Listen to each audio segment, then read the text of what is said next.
ምንም አትሆንም አንተ ጥቁን ወታደር ምን ትሆናለህ? እና እነሱም ጥቁኖች ናቸው ነው በላቸው። መንግስት ብለው አመጡኝ። ደህና ወንድማችን ነህ። ምንም ነገር ወንድማችን ነህ።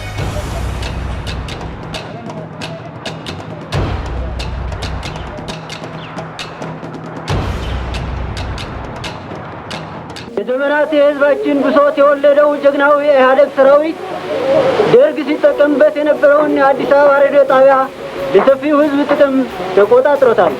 ግንቦት 20 1983 ዓመተ ምህረት ግንቦት 20 1983 ዓመተ ምህረት የኢህአዴግ ሰራዊት አዲስ አበባን ተቆጣጠረ።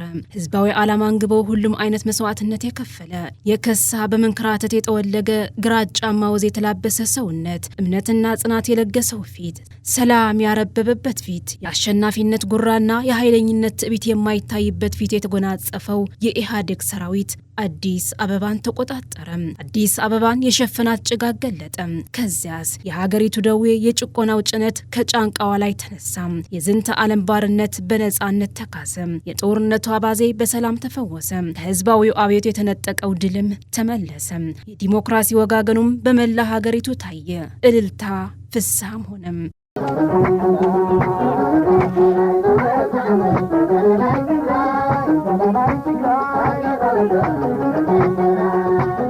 ሰት የወለደው ኢህአዴግ ሰራዊት 20 ጉልበት አዲስ አበባ ተቆጣጠረና ሊውለስ ብረት ወይ ብርሃን ነገር ዛዴ በደርግ ስርዓት የተፈጸሙት ግፎችና ግድያዎች አስመልክቶ ቢቢሲ በ1985 የሰራው ዶክመንተሪ ተጎጂዎችን ዋቢ ያደረገና የስርዓቱን አስከፊነት ያሳየ ነበር። ሌላው ቀርቶ በስርዓቱ ሀዘንም ክልክል ነበርና የሰለባዎች ቤተሰቦችም ከስርዓቱ ማብቃት በኋላ ነበር እርማቸውንም ማውጣት የቻሉት።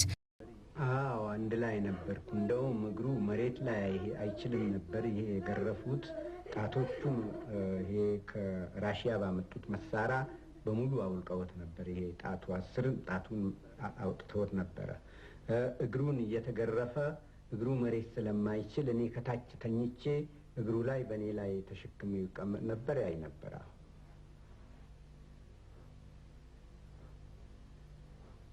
3000 ሰንትራል አባል የሆኑት ልጆች ነበሩ። እነሱም የዚህ አይነት ስቃይ ይታይባቸው ነበር። አንዱ ገባና ይሄን ስቃይ ከማየት ብሎ ሽንት ቤት በምንወጣበት ጊዜ በገመድ ተሰቅሎ እዛው ሞተ። በሚገባ ነበር የምስቃየው። ሁልጊዜ ለቅሶ ነበር። እሱን በማይበት ጊዜ በጣም ይገርፉት ነበር፣ በጣም ይሰቃይ ነበር። እኔም ሸከመው ነበር። በዛን ጊዜ የነበረውን እውነቴ ሰው ባልተፈጠርኩ የሚያስጠኝ ነበር። In this country we have all the types በዚች ሀገር ውስጥ ሁሉም አይነት የሰብአዊ መብት ጥሰት ወንጀሎች በሙሉ ተፈጽመዋል። ግርፋት፣ ሞት፣ አፈና እንዲሁም ከፍተኛ ስቃይ የመሳሰሉ ድርጊቶች በተቀነባበረ መልኩ ተፈጽመዋል። የሰብአዊ መብት ጥሰት ወንጀል ማለት ደግሞ ትርጉሙ ይህ ነው።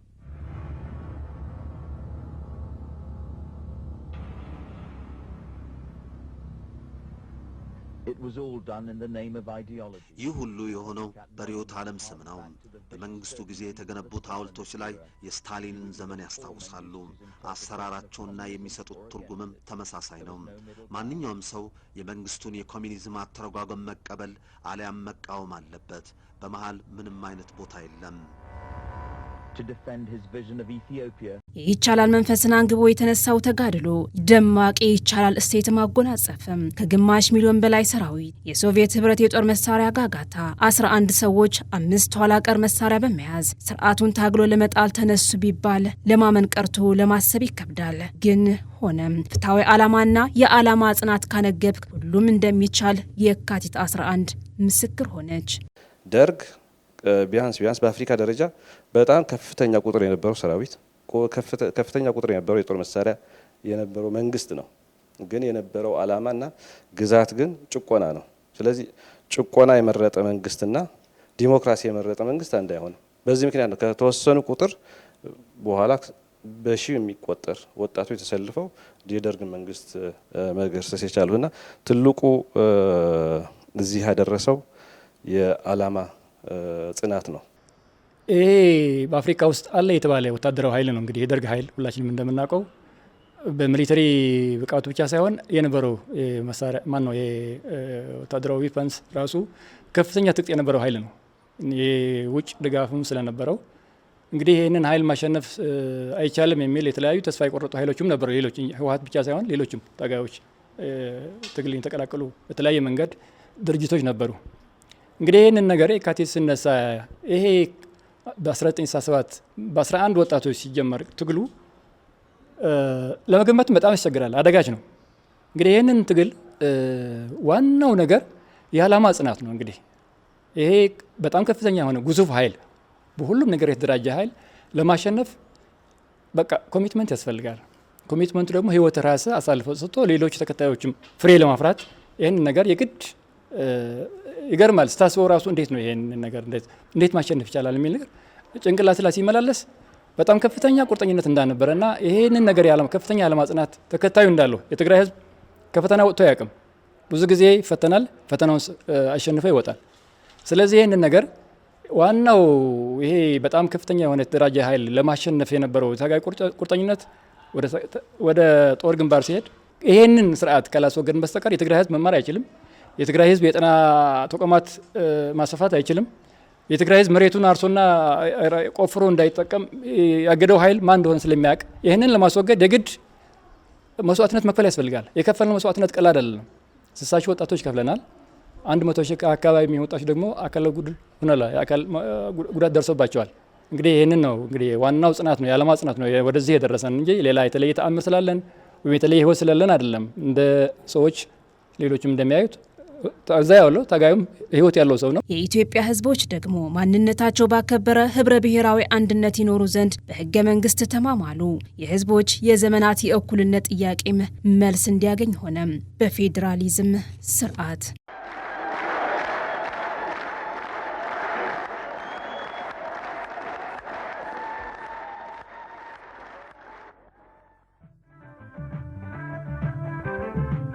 ለ3 አስርተ ዓመታት ገደማም ህዝቦች በሰላም በልማትና እድገት ጎዳና ተረማመዱ። የሶስተኛው ሚሌኒየም የከፍታ ጉዞም በይፋ ተበሰረ። የዋነኛው ጠላት ዘበኛ ከተወገደ ቀሪው ዋናውና ጣፋጩ ትግል ከዋናው ጠላት ከድህነት ጋር ነው በማለትም የተለያዩ ቆራጥ ፖሊሲዎች ወጥተው ተጨባጭ ለውጥ ማምጣት ተችሏል። የመጀመሪያው ሚሌኒየም ከፍታ ለመመለስም ከድህነትና ኋላ ቀርነት ግብ መቅጠም ግድ ሆነ። ልማት የህልውና ጥያቄ ነው። ዴሞክራሲ የህልውና ጥያቄ ነው። ይሄ ከፓርቲ ጋር አያያዝም። የዴሞክራሲና የልማትን ጥያቄ ሰንተርፒስ የህልውና ጥያቄ አድርጎ የማይወስድና ለዚህ መልስ የማይሰጥ ስትራቴጂ ኢሬሌቫንት፣ ለዚህ መልስ የማይሰጥ ፖሊሲ ኢሬሌቫንት፣ ለዚህ መልስ የማይሰጥ ትንተና ኢሬሌቫንት።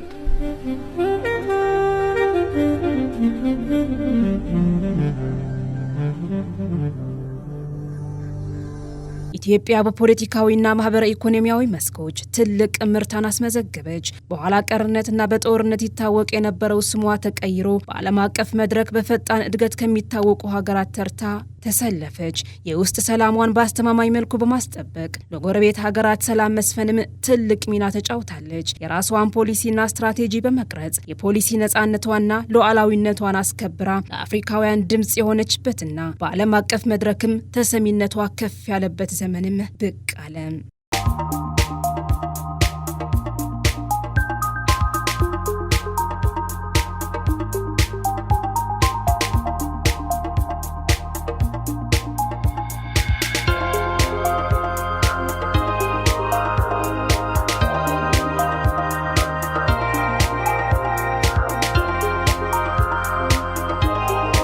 Ethiopia, with a population close to 94 million, is one of the fastest growing countries in the world.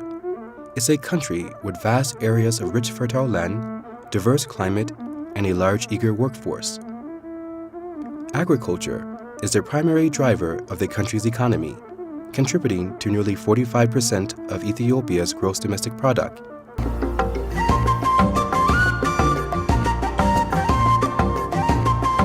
ቁጠባና በይነይሩ ዝብል ቤዝላይኑ እንተንርኢ እንተለና ክንብከስ ከለና ኢህአዴግ ዝተረከባ ሀገር ቁጠባችን በምን ደረጃ ላይ ነበር የሚለው ለማወቅ ኢህአዴግ ኢትዮጵያን ሲረከባት የነበረው አቅም ማወቁ ተገቢ ነው። የውጭ ምንዛሬ የሚባል ነገር አልነበረም። ከቤተ እስራኤል የተገኘ 35 ሚሊዮን ዶላር እንዲሁም የ3 ሳምንታት ነዳጅ የነበራት ሀገር ናት። የኢኮኖሚ ልማት ከዜሮ በታች ነው የነበረው። ኢህአዴግ ይህ ድህነት የነበራት ሀገር ነው የተረከበው። በአፍሪካ ደረጃ በአመታዊ ሀብቷ ከመጨረሻ 8ኛ ነበረች። አሁን ያንን ሰንሰለት ገልብጠናል። በምንከተለው ፖሊሲና ስትራቴጂ አሁን በእድገቷም ከአፍሪካ ከመጀመሪያ 8ኛ ነች። ነዳጅ ሳይኖራቸው በመሬትና በህዝብ ጉልበት ብቻም ነዳጅ ካላቸው ሀገራት ተነጻጽራም ከመጨረሻ 8ኛም ወደ የመጀመሪያ 8ኛ ለመብቃት ደርሳለች። ተስፋችን ያስረክቡን አደራ ለመተግበር ዝግጁ ነን። የወላጆቻችን አደራ አልበላንም። ወላጆቻችን ታሪክ ሰርተው አልፈዋል። እኛም ታሪክ እየሰራን ነው። Major crops cultivated at the farms include maize, wheat, soybean, pepper, haricot bean, and sesame. Top-of-the-line mechanized equipment is used on Midrock farms, introducing farmers to new seeds and new farming skills.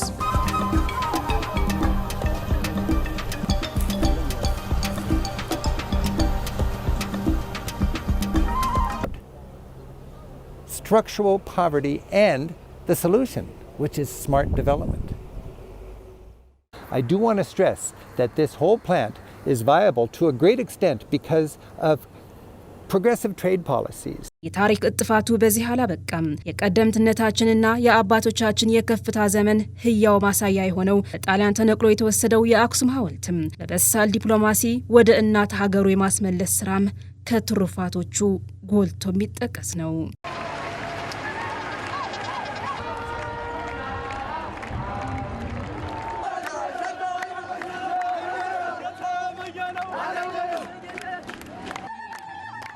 የከፍታው ጉዞ ቀጠለ። ለዘመናት የእንጉርጉሮ ማድመቂያ የነበረው የማይደፈረው አባይም በዚሁ ተደፈረ። የዓለም ጫና በመቋቋም የየካቲት የይቻላል ወኔን በመታጠቅ በውስጥ አቅም የህዳሴው ግድብ ለመስራትም ተቆርጦ ወደ ተግባር ተገባ።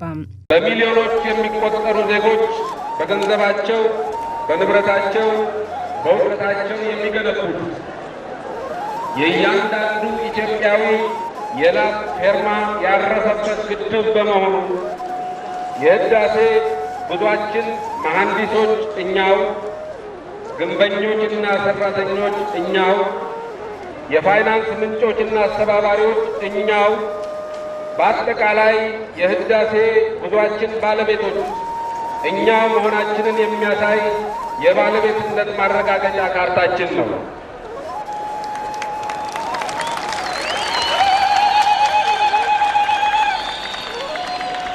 ለልማት ቆርጦ የተነሳው ህዝባችን የሚሳነው ነገር የለም።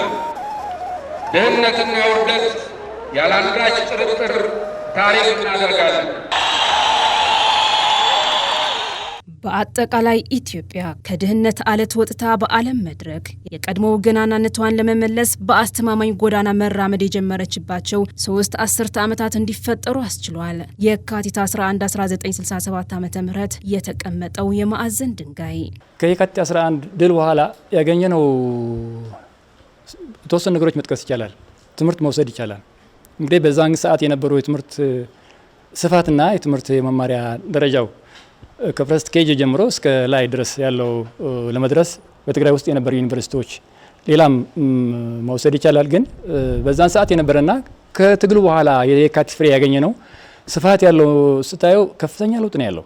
ለዚህ ለአሁኑ ኢትዮጵያ እንደ ኢትዮጵያ ሀገራችን ለደረሰችበት የብሔር ብሔረሰቦች አንድነት፣ እኩልነት ሁሉ መሰረት የጣለው በሶማሌ ክልልም ትምህርት ቤቶች የሰፉበት፣ ልማት የሰፋበት፣ ህገ መንግስት ጸድቆ ህገ መንግስቱ ደግሞ የህገ መንግስቱ የሉዓላዊነት ብሔር ብሔረሰቦች የራስን እድል በራስ የመወሰን መብት የተረጋገጠበት ህገ መንግስት የተመሰረተው ራሱ በዚች በየካቲት 11 ነው ሊወጣ የቻለውና የካቲት 11 በጣም ሲበዛ ልዩ ናት። ለመላው ለኢትዮጵያ ህዝብም ለትግራይ ህዝብ ብቻ ሳይሆን ለመላው ለኢትዮጵያ ህዝብም ልዩ ቀን ናት ብዬ ነው የማምነው።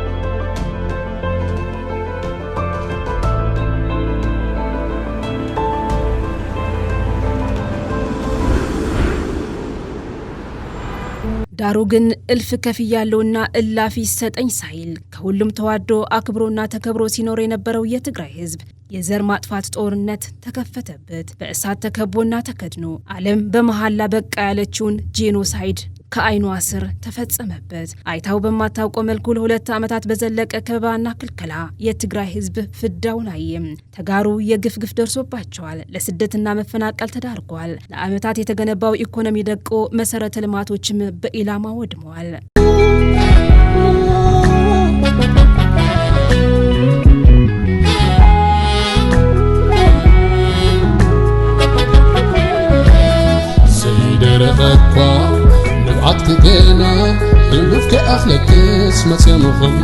በርግጥ በትግራይ ሰማይ ስር የሆነው ለመግለጽ ቃላት አቅም አሳጥቶ ልብ ህሊናንና የዓለም የሰውነት ሚዛንን የፈተነ ነበር።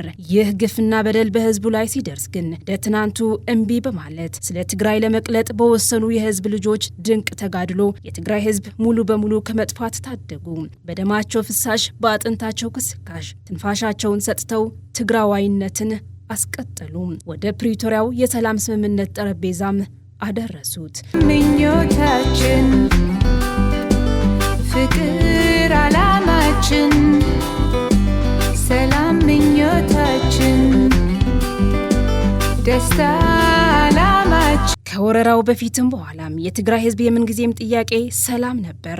በመሆኑም ስምምነቱም በጉጉትና በተስፋ ተቀብሎታል። በወርሃ ጥቅምት 2015 ዓ.ም የተፈረመው የግጭት ማቆም ስምምነት ታዲያ ዘላቂ ሰላም ለማስፈን አዲስ ምዕራፍ የተፈጠረበት ሆኖ በበርካቶች ተስፋ ተጥሎበት ነበር። ዳሩ ግን ጠመንጃ ቢዘቀዘቅም የተሟላ ትግበራ ባለማግኘቱ የትግራይ ህዝብን ከቀስታ እልቂት መታደግ አልቻለም። ዛሬም የትግራይ ህዝብ በስደትና መፈናቀል በሰው ሰራሽ ረሃብ እየማቀቀ ይገኛል። ሰብ ብጥሜት ሞት በሕክምና በመድኃኒት ሞት ዞም ደቀይ ንሕና ዘሎና ናብራ ይኮነን ታማይ ፅሪት ማይ እውን ሲኢና ኢና ኮነ እንደ ዝብላዕስ ፅሪ ማይ ዝሰኣነ ህዝቢ እዩ ብጣዕሚ ፍርኣት እኒአዎ። ሕክምና ከይኸይድ ናብ ግሊ እውን ካበይ ይምጣዕ ገንዘብ የለን። ገንዘብ ስለ ዘልዩ ገንዘብ ዘይብልካት እንዳመን ትኸይድ 15 ኪሎ ሸጥካ ከዓ እንታይ መድኃኒት ፀረቓ እንዳየግዛእኻ ንየን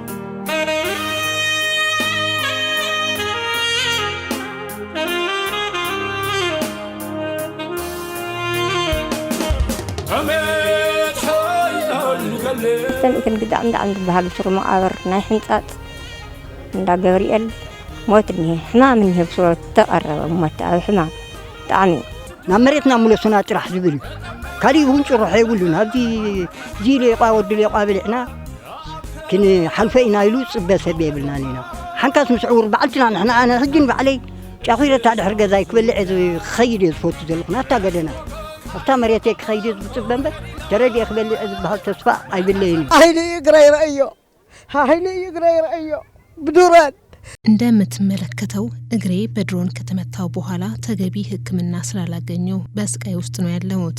በሆዴም ጠባሳ አለኝ። ስቃዩ አልቻልኩትም። ያልወጣ የድሮን ፍንጣሬ ብረት ስላለ ነው እያሰቃየኝ ያለው። መፈናቀላችን ሳያንስ በደደቢት መጠለያ ጣቢያ ነው የተደበደብነው። ስቃያችን በዝቷል። صبغني انا حريساتي በጣም ጥሩ ኑሮ ነበረኝ። አርሶ አደር ነው የነበርኩት። ከመቶ በላይ ፍየሎችና በጎች ነበሩኝ። በአጠቃላይ በጣም ጥሩ ህይወት ነበረኝ። ጤነኛም ነበርኩ። አሁን ግን በስኳር በሽታ እየተሰቃየሁ እገኛለሁ። በጣም እራባለሁ። ካልበላው ደግሞ እወድቃለሁ። በቂ ሕክምናና መድኃኒት ስለሌለም ስቃይ ውስጥ ነኝ። አሁንም እንደ ጥንቱ የትግራይ ህዝብ መብትና ደህንነቱ በሰላማዊ መንገድ እንዲከበር በተደጋጋሚ ድምጹን አሰምቷል። እስከ ጥግ የሚደርስ መስዋዕትነትም ከፍሏል፣ እየከፈለም ይገኛል። ሊሎ ሰማይ ደው ዘይብሉ በራሪ መልሰኒ ደው አብስደከይ ሊሎ ሰማይ ነፃነት በራሪ ውሰደኒ ነማሞ ኮይካ ቁሪ شبرخ رخبلة عمي بركي تلمن عدي دملسوني حملي تخرمن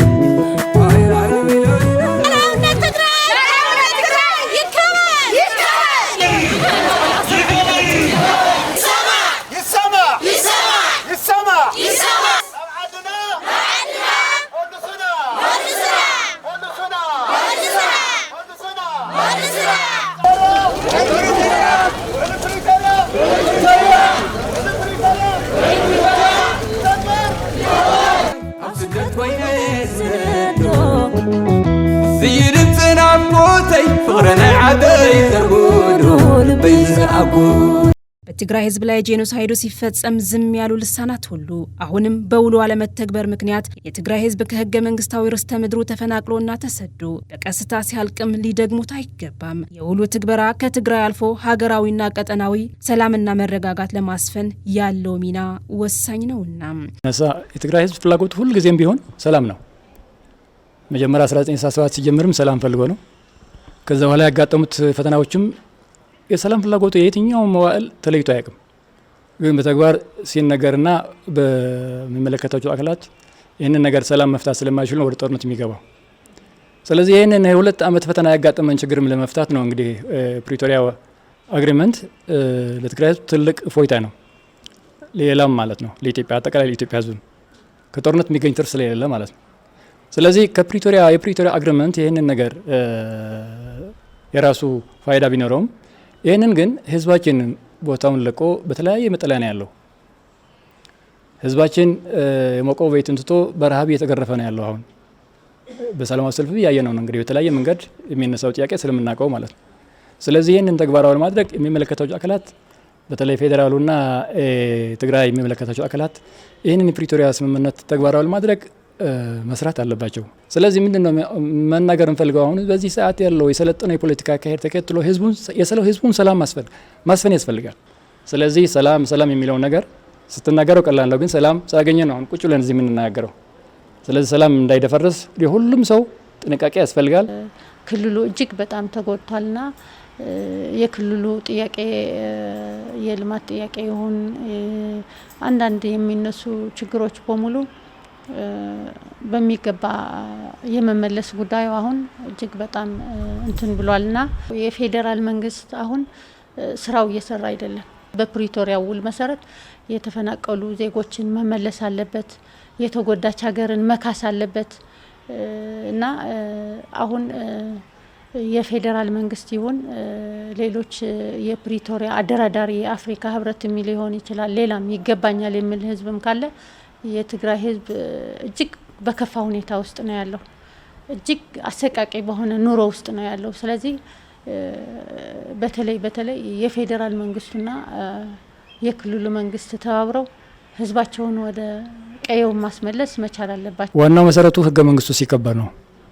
እንግዲህ የትግራይ ህገ መንግስትም አጠቃላይ የኢትዮጵያ ህገ መንግስት ምን እንደሚል ሁላችንም እናውቀዋለን።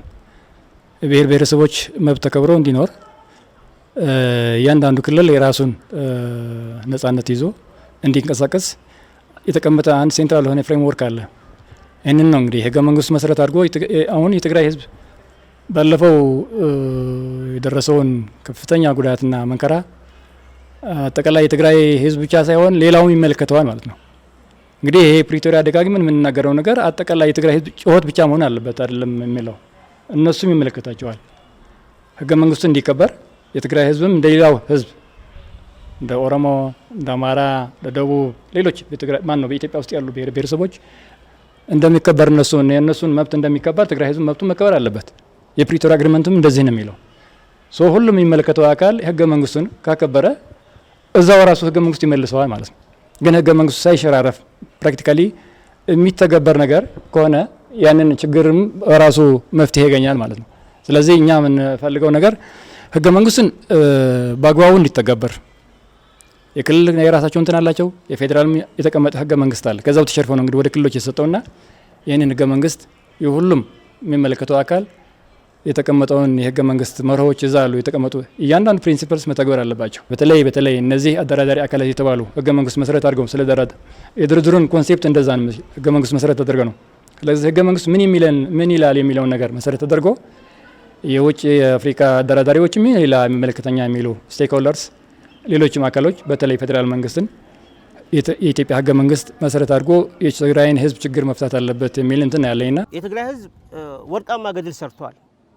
ወርቃማ ታሪክ ነው የሰራው። በደሙ ነው ታሪክ የጻፈው በደም። ስለዚህ በደም ታሪክ ጽፎ ተመልሶ ይሄን ማግኘት አልነበረበትም። ስቃይ ውስጥ ነው ያለው። አሁን ስቃይ ትልቅ ስቃይ ላይ ነው ያለው። በረሃብ በተለያየ ነገር እየተሰቃየ ነው ያለው። በረሃብም በህክምናዎች ተዘግተዋል። ህክምናዎች የሉም። እናቶች አባቶች እየሞቱ ነው ህክምና ላይ። አይደር ሆስፒታል ሊዘጋ ነው አሁን። ምንም ወደ ግልጋሎት ወደ ማቆሙ እየገባ ነው። ሁሉ እንትኖቹ ተደርገው ጥናት ተደርጎ ነበር። አሁን በየሆስፒታሉ ተዘዋል፣ ጥናት ተደርጓል። መድኃኒቶች የሉም። የማይረሳ ነገር የትግራይ መንግስት መስራት ያለበት ግዛታዊ አንድነት ካልተጠበቀ መቼም ይሄ ረሃብና ይሄ ድርቅ ይቀጥላል። ግዛታዊ አንድነት መያዝ አለበት። ከምድራቸው የተባረሩ ከመሬታቸው የተፈናቀሉ በመሬታቸው የተገደሉ በመሬታችን አንገደልም ብለው ወደ መሀል ወደዚህ የመጡትን የትግራይ ህዝብ ወደ ቦታው መመለስ አለበት። የካቲት 11 ተጸንሶ ግንቦት 20 የተወለደው ሀገርን በማጽናት ያሻገረው የብሔር ብሔረሰቦች የጋራ ሰነዳቸው የሆነው ህገ መንግስታዊ ስርዓት ተከብሮ የህዝቦች ሰላም ደህንነትና ልማት ለማረጋገጥ ዛሬም የካቲት መንፈስ በመላበስ ህዝባዊነትን በመደገፍ የዓላማ ጽናትን በመሰነቅ የትግራይ ህዝብን መጻኢ ብሩህ የሚደረግበት ጊዜ እውን መሆኑ ግድ ነው። ደምቆ የደበዘዘው ፋናም ዳግም ይደምቃል። ምክንያቱም የሚገባው ሀቅ ነውና። ነብሪና ወብዕሊ ዝዓምት ያለን ምድራዊ ሓይሊ ደረጃለው ዝኽም ዓቕሊ ነብሪና ወብዕሊ ዝዓምተና የለን ምድራዊ ሓይሊ